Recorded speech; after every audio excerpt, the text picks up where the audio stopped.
So why do so many men feel overly tired and they feel flat even when blood tests are saying that everything's fine? There's a shocking fact that people need to know when it comes to gut health. Over 70% of your immune system is actually in your gut, and your hormones rely on it way more than people realize. And we have to realize a big thing, something called the gut hormone connection. There are three big areas that we need to focus on when it comes to your gut. The first one you've probably heard of, your gut microbiome, the makeup of the bacteria, the living portions in your gut. We have good bacteria and we have bad bacteria.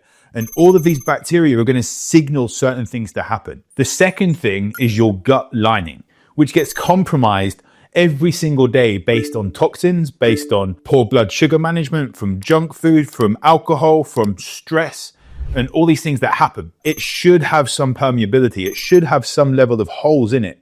But we are seeing so many more cases of leaky gut and gut lining being compromised where those holes have opened up far too much. So they are two big areas, the gut microbiome and the gut lining. Then the third area is your absorption of nutrients. If you have a poor microbiome balance and you have a poor gut lining, you are going to struggle to have your gut absorb the nutrients it needs. And that will have a big knock-on effect when it comes to your hormones. First off, something like your estrogen clearance. We hear about testosterone and we hear about estrogen clearance, but your estrogen and your detoxification pathways are going to be massively linked to your good gut health. So if we can't clear estrogen, we are going to have estrogen overload, which is not necessarily going to be a good thing that happens. We're also going to find that your cortisol and your stress signaling is all going to happen via your gut-brain axis. And that is usually going to be linked with something called your vagus nerve and your vagal tone. The more stressed we are, the more that signaling gets thrown off, the more the messages are mixed. So we say we need more cortisol, we need less cortisol, we need more stress, we need less stress, and so forth. And that has a big knock-on impact on your other hormones. Now, if your gut is inflamed, your hormones literally get confused signals. Your testosterone needs adequate digestion and it needs adequate micronutrients. We cannot get them if that inflammation is happening. If your microbiome is off kilter, if your gut lining is compromised and you are not absorbing the nutrients, you are not going to have optimal testosterone levels. It is not good. It is not a good place to be. There are going to be symptoms that we see, and I see within my clinic every single week when I speak with clients, that show that your gut health is off. Something that everyone talks about is regularly bloating.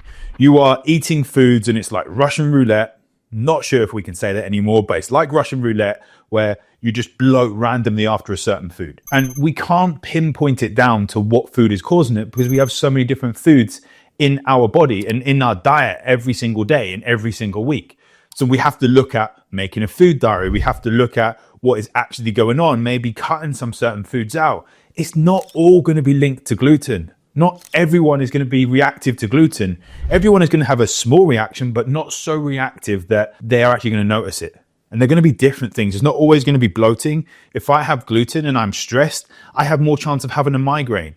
There are different tissues, transglutaminases 2, 4s, and 6s that gluten will react to. Some will be in your gut, the 2s, then the 4s and 6s are going to be linked to your neurological function and your skin. So things like eczema, things like migraines, things like headaches, things like chronic fatigue. So we have to look deeper into things. Another symptom that people come to me with is that they have chronic diarrhea or they're chronically constipated and they're walking around with the bloat. They can't go to the toilet. They start to feel sluggish. It's a big knock-on effect. They go to their doctor and the doctor is just literally just like pushed them off to the side and said, you've got IBS. Stop being stressed. It's not a good place to be, right? The other symptom, I've just said it really, constantly fatigued.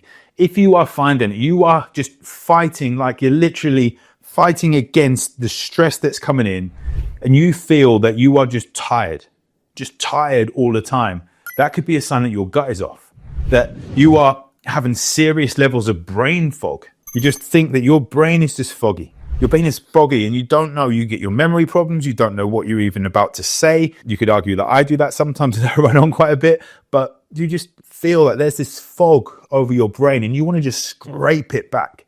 We need to look at that. Another big thing is that if your gut is off, chances are you are having more cravings than the average person. I don't want to say the average person because the average person has a poor factor of gut health, but your cravings will be off. For example, if you've got like a candida overgrowth or yeast overgrowth, that can mean that you're craving more sugar. And then the problem with that is that we have to starve that of sugar to make it just die and kill itself off. But when we then cut that fuel off, it's going to say, I want sugar, I want sugar, I want sugar, I want more sugar. And you're going to crave it even more. Let's look at how this then shows up inside of our hormones. We are going to see problems with your gut being able to convert serotonin, which is a precursor, your contentment neurotransmitter, into melatonin, which is a hormone that's going to help us sleep. So chances are if your gut is off, you're going to have poor sleep. Poor ability to convert that serotonin into melatonin is going to mean that you maybe struggle to switch off, you struggle to relax at night, you struggle to get to sleep, and more than likely as well, you're waking up during the night or you're waking up to go to the toilet, things like this. If you've got low drive and low energy, that's a surefire sign that your gut is impacting your testosterone levels.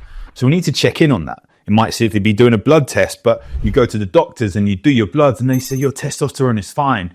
We might have good levels of total testosterone, but we haven't got enough usable free testosterone or the right levels of SHBG or albumin to transport the transporting proteins that transport the testosterone around the body. Then you might have irritability or mood swings. They can be linked with imbalances in your cortisol or estrogen balance. We talked about estrogen clearance a little bit earlier. So we need to look into that. When we look at gut health, why is this happening? Why are we, I want to say all of a sudden, but it's not all of a sudden. It's been building up time after time again. And we're seeing so many areas, so many people talking about good gut health. We see Zoe talking about this overpriced subscription that talks about gut health, where you have your gut motility measured, you're doing a blood test and so forth, and we can start measuring what is actually going on. Well, the simple answer to this is modern life. Modern life is just wreaking havoc on our gut health. Higher levels of stress is causing an issue. Remember the brain-gut axis. Lower levels and lower quality of sleep, which is causing an issue because we're not able to detoxify, we're not able to recover, we're not able to rejuvenate. That's going to then have an impact because we then see higher levels of stress, which people like to switch that stress off with alcohol. Maybe they're having a nightcap. Maybe they feel they've done really well during the day and they say, I'm just going to reward myself with a glass of wine. I deserve it. And then we wonder why we're chasing our tail trying to stop anxiety because we're having this toxin which knocks us out, doesn't let us get good levels of sleep. Then we have high levels of processed foods, which become addictive as well. They literally wreak havoc to our hormones. And I wish it was easy as calories in, calories out. I want everyone to get to that point. If you work with me, my goal is to get you to the point where you can have what you want and as simple as fuel in versus fuel out. But what we actually have to look deeper in is that how can we make it easy for someone to stick to a calorie deficit if they want to lose weight, like a calorie surplus if they want to put on some muscle with the links with their training. We have to make sure the gut health is good. Then we have medications that we need to look at. We need to look at a higher prescriptive rate of antibiotics. Then there's also PPIs, proton pump inhibitors, acid reflux medication. We're seeing more acid reflux because of poor digestion, poor gut motility, poor microbiome balance, poor gut lining, all that's been compromised, poor absorption of nutrients. So lower stomach acid means high levels of acid reflux. Acid reflux medication gets prescribed, which is for high stomach acid when we're actually suffering with low stomach acid. I have another video on that. If you want to know more about that, then simply message me acid reflux and I will send you that video as well. So we are having a massive amount of stress smashed at us from modern life. Stress, poor sleep, high levels of alcohol, high levels of processed food, higher levels of medication. We're literally on go, go, go mode. We're eating on the go and we're skipping meals. How many people, you've probably heard of the term intermittent fasting. So many people are doing it because they're just so rushed they can't even have breakfast. Now, chances are, if you have poor gut health, I will not be wanting someone to be having long fasting windows. 10, 12 hours will be plenty to work with. So we need to look at that. And this is where functional medicine testing really starts to come into its own. So we can look at things such as blood tests. Now, a blood test is going to tell us certain things when it comes to the gut.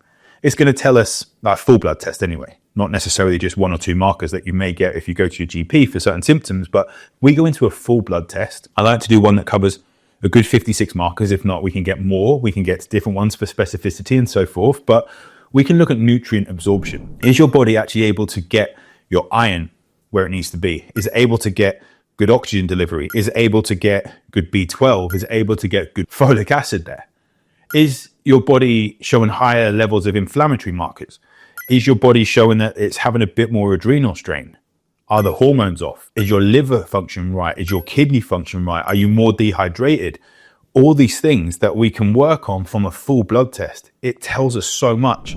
And then we can even tell something directly with your gut when we look at cholesterol. If we see someone's LDL, bad cholesterol, high, but their diet is good, which is probably going to then tell the doctor that they might want to put you on statins. And you can look at so many studies. If you Google it and you see so much evidence that they then get paid for prescribing statins, but make of that what you will, then we can look at that with gut health. We can improve that with gut health. It's a sign that something is not right within your gut, not a sign to say, go have statins. So we need to work on that. And then we can also look even deeper with functional medicine. It's when we have stool tests. Now, clients come to me saying they've had a stool test. They've had a camera down their throat and the doctor couldn't see anything. Now, the stool tests we will look at on the NHS are going to be different to the stool tests we can get from certain labs like Genova labs or doctors' diagnostics and these sorts of things, because we can look deeper into microbiome health. We can look at how is your diversity of your microbiome. We can look at how is your digestion. Have you got the right enzymes there? Are there any parasites or any pathogens that we need to work with? You can look to see if there's any yeast overgrowth. You can look to see if there's SIBO, small intestine bacterial overgrowth going on. You can look at leaky gut and all these certain things. And even so much as you can do different tests to look at nutrient deficiencies. You've got enough magnesium, zinc, the right B vitamins and these sorts of things going on. So we can actually look deeper into things. So we look at what's going on. We look at the things that are causing it. We look at certain ways of testing, but what can we actually do about it? Well, there are certain things that we can control to a certain degree, depending on how your work life is, how your family life is, and so forth. Things like getting good meal timing. So many times we are just living on the go and we don't have a certain meal time. Remember, like back in the day, I know myself that we used to always have dinner time at like 5:30, 6 o'clock. Breakfast would always be 7 a.m. Lunch would be like 1 p.m. Having consistent meal times gets your body into this routine to say, I need to release enzymes at this time, I need to release insulin, I need to do all these certain things to help your body digest that food. The second thing we can do is having real foods. Real foods are going to be as close to single ingredient foods as possible. I don't always play into the term ultra processed foods because that tells us that 4 items in a food is okay, but 5 or 6, whatever the number is now, is going to class it as ultra processed food. So does that then mean your meal, which is a roast dinner, has got 4 or 5 ingredients, is then ultra processed? You make the decision. A big thing that people forget about is being present when they're eating. They're on their phone and they are scrolling through Instagram, they're scrolling through LinkedIn. It's okay if you're looking at my stuff, at Ollie Matthews Health. It's not okay. But that then means we're not present. So then as a result, we don't chew our food right. We have to go through a process called mastication. Make sure you say it right. But mastication is where I only describe this as Homer Simpson when he sees a donut and he's like, donut, and he's salivating. That is the process. We're thinking about food. Saliva is building up and it is having enzymes. So we then chew that food and it goes down to our gut in order to digest it. The next thing we can do is limit junk and we can limit alcohol. Those things are going to cause ups and downs, roller coaster rides of our blood glucose levels. And then they're going to impact the ability to have good levels of bacteria because alcohol is going to kill some of the bacteria. But we need to be aware of these things. It's not to say always cut out alcohol, but if you're having problems with your gut, it's a place for us to start. Then we can look at supplements. As much as people say that probiotics are the answer, if you have probiotics and you've got some other things going on, like your leaky gut, SIBO, or whatever it is, compromised gut lining and these sorts of things, probiotics could cause more harm than good. So we have to go through a phase where we kind of rehabilitate and rejuvenate that lining and start repopulating your gut to then, with prebiotics, to then go on to the probiotics phase. Look at fibers, short chain fatty acids. We can look at digestive enzymes. We can look at, have you got enough magnesium there? Are you got enough omegas for inflammation? Are you got enough adaptogenic herbs to help lower stress levels? But we have to look at this in an individual process. There's no blanket statement, have these 5 supplements. I have done so many blood tests over the last year. I would say over 100 individual blood tests with clients in the last year. And not one of those people has had exact same 5 products. A lot of people have magnesium. A lot of people have omegas. A lot of people will have enzymes, but they will all have different strains of them, different amounts, different brands, because they all have a specific reason for us to work on. Then we look into the lifestyle. How is your sleep hygiene? You sleeping and waking at the same time, or you going to sleep at a different time at weekends and you're socially jet lagged?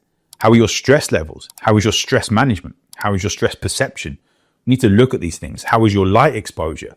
And how is your training? Because we need to train enough, but we can't overtrain. Believe me, as someone that has competed in bodybuilding, has trained world champion endurance athletes with their nutrition, training is dose dependent. It gets a certain level when we start to get negative returns on our health, which comes into play when it's your occupation as well. We can absolutely get on top of our gut health if we start straight away.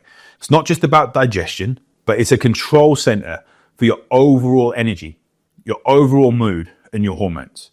If you feel that you need extra support, simply DM me the word gut and we can